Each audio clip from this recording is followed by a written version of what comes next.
will tell about the crowd experience in Amsterdam and data-driven people flow solutions. I work for an engineering firm, Royal Haskoning DHV. It's about 6,000 people. And yeah, we do projects in industry and buildings, airports. We are like organizing the airport in Mexico City. We do a lot of airports all over the world. And I'm working for the Department Transport and Planning, which is about smart mobility and things like that. And actually, we do have a department of water. Yeah, and I mean, in Holland, there's a lot of water, and we organize the canals and everything, and we're working on the rain. So next time you're here, you know, give me a call, and we see what we can do. I was originally organizing this presentation with Tom. Unfortunately, he is sick. He's from the smart mobility department, and some of his sheets are still included, and I will try to present them. As I said, Roy Haskoning DHV and Tom from the CTO innovation team of the Municipality of Amsterdam, and they're also very deep involved in SaaS and MaaS solutions. MaaS is mobility as a service, which is very closely related to SaaS. And what is very, very interesting about this team is that they try to organize all the data that is available in the City of Amsterdam to work with it to come up with these mobility solutions. As mentioned, there's a big increase of tourists. I wouldn't say it's exploding, but this is from a newspaper, you know. Yeah. But it is growing very fast, as you can see in the graph. In 2008, and compared to 2018, the number of hotel guests has more than doubled, and this trend will continue. And it's not only the tourists, but it's also more people wanting to move towards the city and live here. And this causes a lot of challenges in the use of mobility and all the facilities that are there now and all the concepts that are being developed. It is, and this is Tom's sheet, it's not necessarily going to fix the congestion. So be prepared, it will still be busy also next time when you visit. But we'll try to make the sun shine, so at least you will feel more comfortable about it. Then there's a few areas in Amsterdam that have serious issues, and one of them is the red light district. Anyone did go there yesterday? Yeah. I hope you didn't vomit. Did you? No. But apart from it being very busy, sometimes people, not Adam of course, but sometimes people misbehave. They get drunk, you know, they shout, and this doesn't help to feel people comfortable. It makes them feel less comfortable unless they are drunk, of course, then they are happy. And also an issue is the garbage. Apparently garbage and dirt is a very big dissatisfier for people feeling comfortable in an area. All this leads to problems, not only in the red light district, but also the whole infrastructure sometimes during peaks is overused. Some interesting pictures. And I can tell you, when you're in the middle of that crowd, it's not fun. It's with the ferries, it's with the subway stations, it's with the train stations, and also in other more locations. So when you want to find solutions for those issues, what I really like about Amsterdam, although I am from Rotterdam, but what I do like about Amsterdam is that, as you can see in the weapon of Amsterdam, it says heldhaftig. Anyone from the States likes to reproduce that? Heldhaftig. Vastberaden, barmhartig. It roughly translates as heldhaftig. It means brave. Vastberaden, it means determined. And barmhartig, it means we do it for our fellow citizens. We are how can you say, compassionate with the people in the city of Amsterdam, also with you guys. And I really like that. And you can also translate that to like a city that has equal opportunities for everyone, that is connected, not only physically, but also digital. A free city, a democratic city, and a sustainable and green city.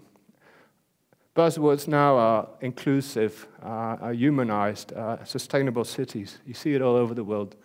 And you also see that the people who live here, they get included also finding those solutions, which is a really nice development of the last couple of months, maybe years. And when you look at the digital transition, then you have other questions. I don't have the answers yet, but after this meeting, maybe you can come to me and give me the answers. That would be great.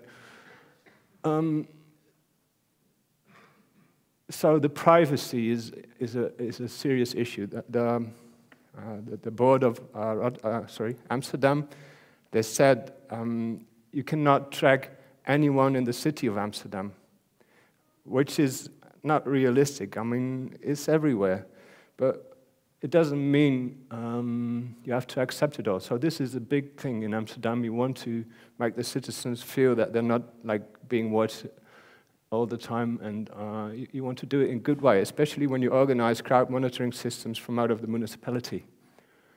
Then the data. We collected a lot of data, and I will also like to invite you, when we have this data, we also need companies to work with that data to come up with solutions for the city of Amsterdam. But it's not always easy to organize that. And then there's like huge developments also in the whole mobility as a service transition, and you want to create a level playing field. And all of that also has to help to make the city green and sustainable. You can also think about like electric driving and things like that. But also more walking, and unfortunately also more bicycles.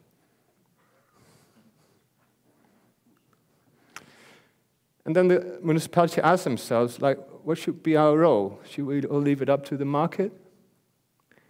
Or should we register everything? I think it's more like the middle way. Actually, I'm also very much into yoga. So I'm also in the, how can I say, the business of enlightenment. And they always talk about the middle way as well. And, you know, you have to find an optimum between those two extremes. And one thing we decided, and this is huge, it looks like a very simple picture, but it's huge. The municipality of Amsterdam is building their own data infrastructure. So they have an enterprise service bus for the whole municipality where all data comes together. They have data.nl, which collects all the data. It's like a library where you can just get all the data. And that is very important because as a city, you want to be in control of the city. You don't want to be like played out by big organizations like Google. So this is a huge development. And also with the crowd monitoring, we are part of that. And it asks also, like, you need to have the policy in place, it needs to be interoperable, and there needs to be enough competition, but never, ever, like, the main values like privacy, security, and accountability should be compromised. This is a small introduction video about the crowd management and the crowd monitoring. It's part of the smart city developments. Now we'll just let you watch it.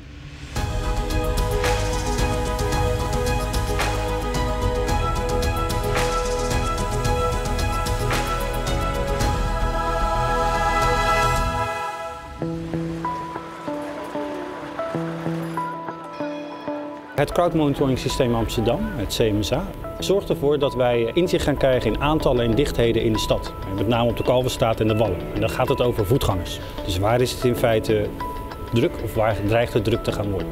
En deze informatie kan je gebruiken voor de directe gebruikers zoals crowdmanagers en de politie om te anticiperen op drukte.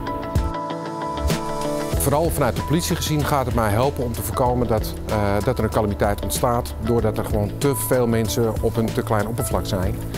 En als wij er inzicht in krijgen van daar waar een probleem gaat ontstaan, kunnen wij maatregelen nemen die dat voorkomt. Maar daar is waar we mee bezig zijn, puur preventief in plaats van reactief.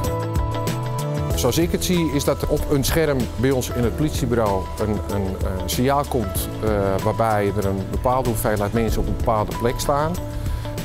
En niet op individuele basis, maar als massa. Daarin kunnen we zien van oké, waar is het dan precies? Hoe kunnen we dat oplossen? Waar ligt nog de ruimte in de wijk waar we mensen heen kunnen geleiden, zodat er meer ruimte ontstaat en geen gewonden vallen. Het gaat de uitdaging oplossen waar Amsterdam nu voor staat, voor de Kalverstraat en de Wallen, is op bepaalde momenten, piekmomenten, die drukte te hebben die niet zo lekker aanvoelt. Waarvan je eigenlijk zou willen dat je dat meer zou kunnen spreiden over het gebied, zodat het meer doorstaat. Het is geheel anoniem, het systeem, en het zorgt ervoor dat het niet terug te herleiden valt naar individu. Maar het gaat ons niet om de individu, het gaat ons om de massa.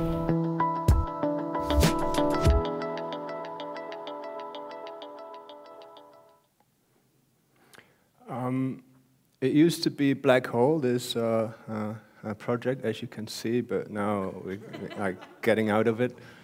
And what I really like about this project, I mean, I saw the previous presentation about closing the loop. I mean, as an engineer, I'd be very happy, you know, just hang up a sensor in some kind of train station, and you would see how busy it is, and then I would be happy, you know, I'd go back to sleep and go, oh yeah, I did my job. But that's not it. I mean, what problem are you solving when you put that sensor there? And the great thing about this project is that the end users and the technology really comes together, and we're working on that together with the police, with all the departments, metro and tram, the ferries, the event locations like the arena, and everybody is like very enthusiastic. And I think I will solve all their problems, which is not a good thing, but yeah, so far so good. And what we need to realize is that when we go from A to B, at one point we will walk, we will be part of the crowd. There's a lot of programs going on about cars, about bicycles, but not a lot about pedestrians. And in fact, during the journey, at one point we will be a pedestrian. And to manage those pedestrians, to manage those crowds, at the department where I work, at the municipality, which is the traffic department, we concluded before we want to solve the problem, we need to understand the problem. And that's why we do this analysis.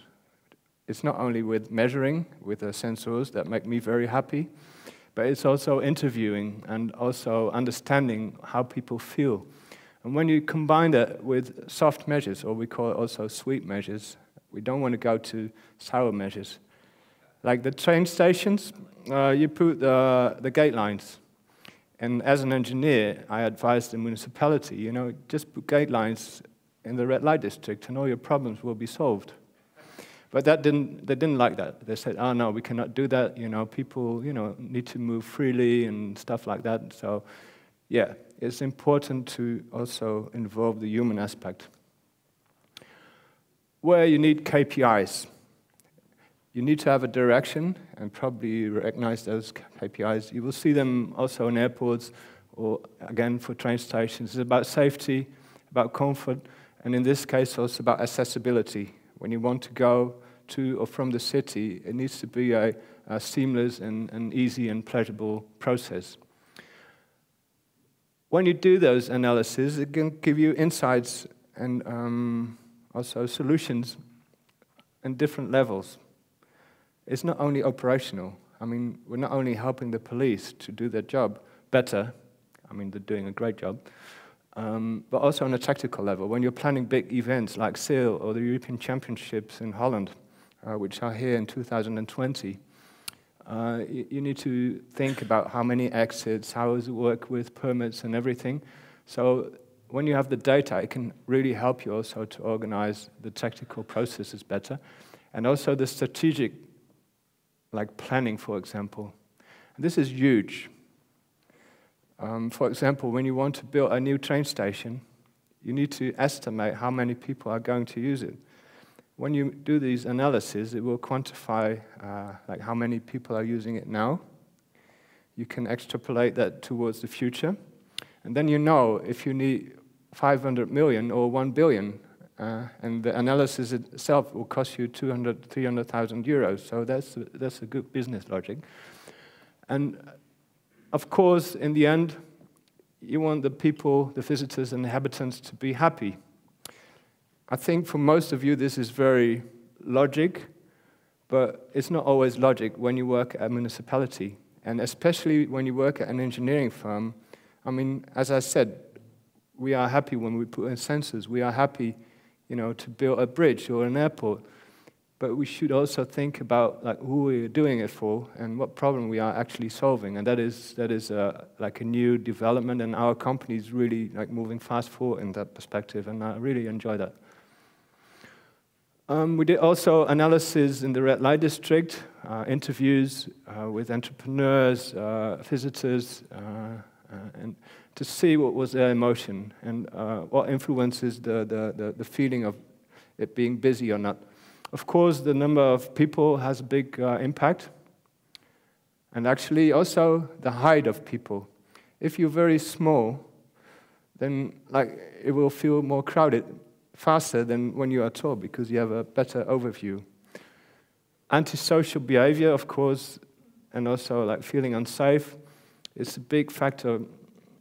Actually, that's the main factor. If you feel unsafe and when you see antisocial behavior, it will really, really make you feel like, oh, okay, I want to get out of this area. There's too many people. Garbage and dirt, very, very strong. And through-going traffic, especially the first-time visitors here in Amsterdam, I see that guy, you know, he has this fear. Do you get driven over by a bike? Okay. Because that can happen. I mean, you're just walking in the streets, and then you have this tring-tring, this bicycle that wants to drive over you, and that is very uncomfortable as a pedestrian, so that is also a big issue. This is a 3D camera. It's filming from up downwards, and on the left, it's in Zurich, actually, in a train station. You see a waiting queue, which is waiting for a pretzel. Apparently, they like those things in Swiss. In Holland, we prefer French fries with mayonnaise. And what you see here is when the queue gets too long, people will move to another place to get their food. But this is not what is interesting for the crowd monitoring program. It's just a technique that we use because these cameras are very accurate also counting the amount of people and also measuring the density. So this is one of the sensors we deploy. And I mean, then it's very easy, you know, to get graphs like that. You see the day patterns and the peaks. Okay, there's another one. Maybe you can make it move. The top one. Yeah. We also use video cameras. Can you try again?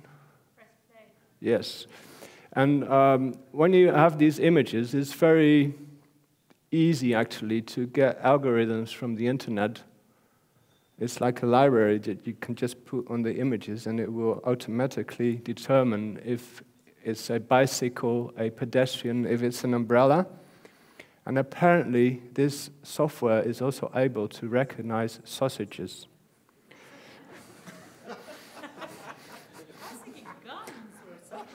Actually, we're working on that as well. But that is very, I mean, that will be next year. But with the police, we're also working on that. Yeah. I mean, it's a sausage. It's close to a gun. Yeah, so we're almost there. And this technology is like the future, I think, because these algorithms get better and better, so it becomes more easy to be very accurate. And then we use Wi-Fi. Like when you have your phone or another smart device, and when Wi-Fi is switched on, we can track the device. Not you. We cannot connect the device to the person, but we can connect the devices. Not connect the devices. We can like sniff them. And these are very like easy and cheap technologies to implement, but very inaccurate. But still, it can have like some use. We're still debating it. And this is implemented actually at the bus station behind the train station. There we also implement the crowd monitoring system. And this is like the holy grail. It's not finished yet, but in all these areas where it's too busy in Amsterdam, you want to determine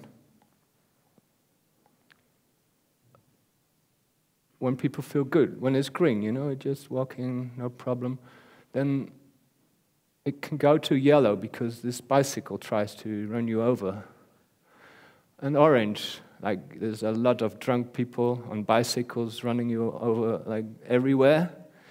And this is a signal for the police. Okay, we need to go there before it gets out of hand, before we end up in red. And we try to establish those thresholds, those tipping points for the City of Amsterdam, which is quite like a big challenge. So I don't know if anyone walked through that alley here the last couple of days. So we're measuring here, and it really quantifies the impact of tourism. We can determine peaks, which helps us also to manage those areas better, deploying guest hosts, which is a sweet measure. Sometimes we can also determine, okay, that point, that street, we should like organize it one way, not two ways, because it will get congested. So that's also something that is done because of the measuring. Sometimes we close down streets, and we're working on like automated wayfinding, that you can actually see where to go, and that it can also help you to influence the way people walk. You can advise them to take a less busy route. And another thing, when you measure, it's never one sensor, I found out, that will give you the solution. It's always a combination of data, of knowing behavior, which gives you the true insight. And this is a very, how can I say, reliable indicator something is wrong. You see the walking speed, and when it's down, it can either mean somebody's like really interested looking at this lady in the red light district, you know, in front of the window. That's an option. But it can also mean that the alley is so busy you cannot even like move anymore. And to determine what is going on, you can also measure and combine it with density. So when density goes up and when walking speed goes down, you know there's a gridlock, you know there's a problem. So this is like one of the analyses we do for the red light district. We do many more, but time is too short to explore them all here. We also work for all the stakeholders in the arena area. This is the Johan Cruyff Arena. Johan Cruyff, very famous footballer who passed away recently, so they renamed the stadium to him. And this area, it can get very busy during events. And this is a three-day event. And some of the graphs that are very easy to produce already give a good insight what's going on. Like this is a normal working day. People just go to their offices and, you know, it's not very busy. And then during an event, you see the huge increase in the busyness in the area. And here you see the build-up towards the event. People like to hang out, drink a beer, have something to eat. Here, the concert is happening. Everybody's in the stadium. And then at the end, people leave. And these dynamics are very valuable already for development of the area. You can really see how the environment works, and if you want to build thousands and thousands of new houses, you need to do something with that. And what is extremely great about measuring, it gives you a ground truth and fact-based insight that you can use to communicate with the stakeholders when you want to improve this area. You can use this to talk with the Netherlands Railways, with the event organizers, with the municipality, and everybody will agree, okay, so this is what is going on, and it will make it more easy to come up with solutions. And when you have the data, it's also great to combine it with modeling. So that's also what we do. because deploying sensors all over the city, which is of course my big dream, is very expensive, and it will not always give you the insight you want, but if you combine it with models, it's more effective. And this is also another case. I mean, there's loads of cases, but I like this one as well. Here the question actually is, how many boats do I need to order for the future? It's as simple as that. So they want to measure how many people are using it now. Then they have like the prognosis, and then together they can establish if they need to order new boats or not. Because the ordering process, it will take many years, and if you do it wrong, you have a problem. So those were a couple of cases. As mentioned before, privacy is an issue. We want to be as transparent to everybody as possible, so we have a whole website. When you walk through the city, sometimes you will see how do you say that? Well, you can see like an internet address to get those, to go to that website. But in the end, what we want, and maybe also here you can help us, we want the people who live here, we want them to be happy with systems like that. Because in the end, we are doing it for them. We don't want them to feel like Big Brother is watching them. No, we want to build a better city together. So overall, when you measure, it can help you to optimize the throughput of pedestrians. They will feel safer, less stressed, and more comfortable walking through the city. And when they feel like that, they will come back and they'll feel happy. It will give you better tools to manage the city. And that is overall good for the people who live here, but also for people who do business here or like visitors, because they will come back, and you know, that's a lot of benefits. You can also do this in other areas. And we also have like contacts, and we're doing things at Schiphol, at the airport. We do train stations in Milan. Hopefully next time I'm able to present in Milan, because then the weather is much better than here. And we do it with partners. So if you want to partner either with the city or with Royal Haskoning DHV, please contact me.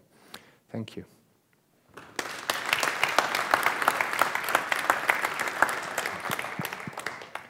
Wow, I'm going to join you up on stage for a second. Eelco, thank you. I actually really enjoyed that. Are there any first questions after this great story? Adam? Sorry to dive in first, but I'm fascinated by this as somebody who lives in Amsterdam. But I can't help to think that, I mean, you're really measuring a really sensitive area here, as Camilla put it, the red light district, and you're even more direct about it. And you've got cameras there. How can you square the whole privacy issue with the data storage? You know, we're in the Netherlands, we take this stuff pretty seriously. How have you got around that?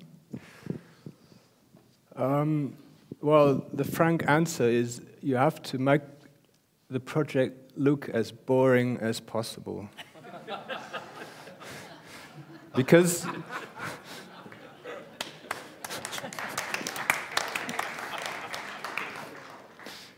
and on top of that, also, well, we do all the data we collect is anonymized, so there's no personal data used at any point. So we really scope it on that. We just focus on the quantitative numbers.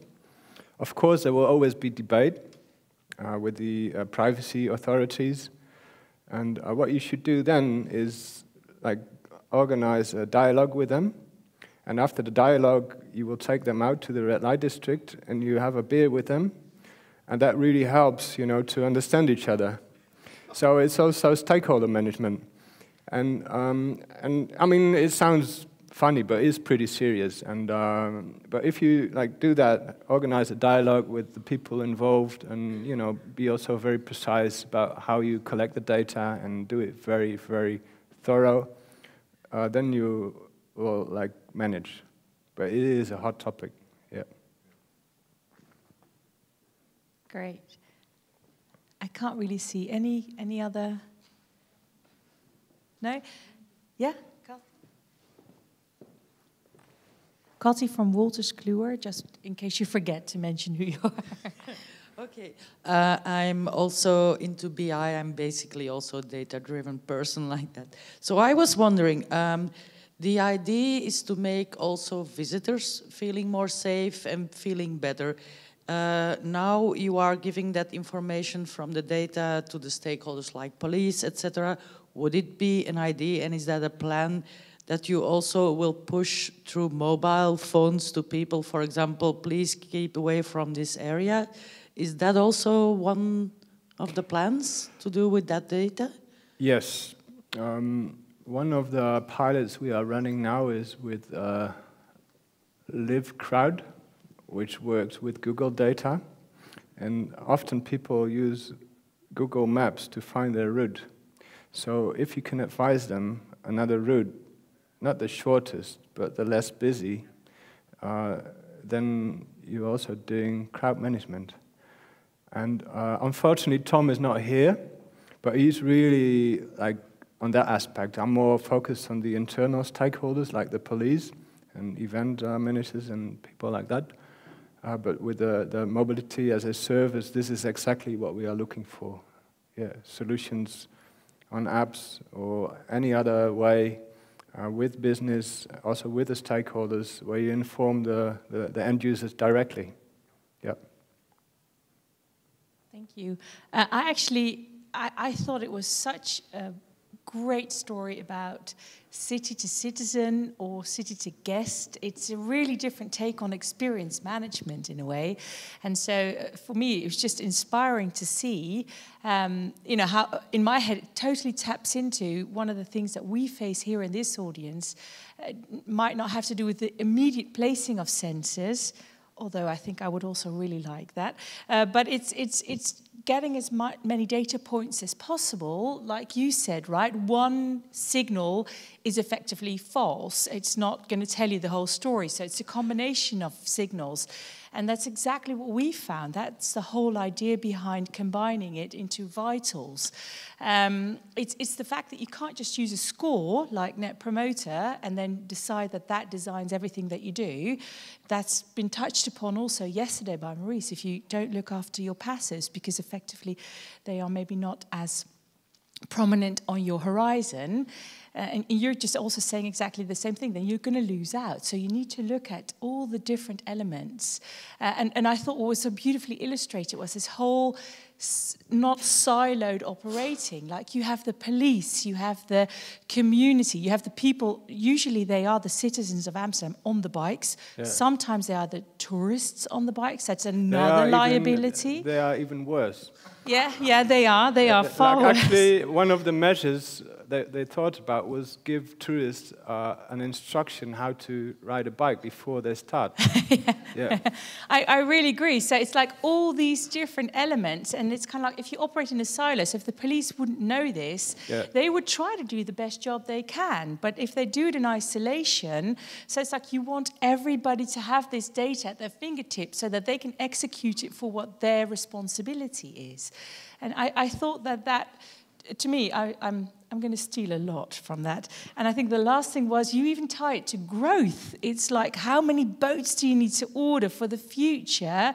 But also in the football stadium, the arena is a large football stadium, just in case anybody was still wondering. It's kind of like, what's the peak? You were saying they start to hang around for beers. So you need to have businesses there that actually serve those beers. So it's kind of like a real flow from city to citizens, city to guests, city to businesses. So thank you so much for educating me and hopefully the rest of us. It was a really great presentation. Thank you, Eelco. Thank you very much. Thank you.